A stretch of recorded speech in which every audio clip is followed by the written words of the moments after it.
सरगोदा की बेटी का कातिल मुनव्वर टाउन सरगोदा का ही रहायशी था।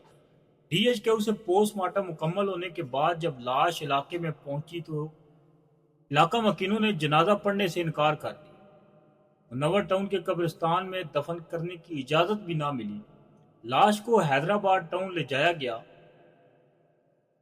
तो वहां के लोगों ने भी दफनाने से इनकार कर दिया। पूरा शहर गम और गुस्से में है। अगर कानून आड़े ना आता तो दफनाने के बजाय लाश को लटका दिया जाता। सरगोदा की तारीख का ये वाहिद जनाजा है जिसे कोई भी अपने कब्रिस्तान में जगह देने को तैयार नहीं है। अवाम जनाजा तक पढ़ाने को तैयार नहीं है। लाश अभी तक इसी तरह ही पड़ी हुई है। पता नहीं मट्टी भी ऐसे मरदूद को कबूल करेगी या नहीं। हर पोटेंशियल रेपिस्ट के लिए कम अज कम यही अंजाम देखकर तायब हो जाना चाहिए। पुलिस और क्राइम कंट्रोल डिपार्टमेंट की प्रेस कॉन्फ्रेंस जल्द अज जल्द मुनक्किद होगी। बाकी मुजरमों की तफसील प्रेस कॉन्फ्रेंस में मालूम होगी।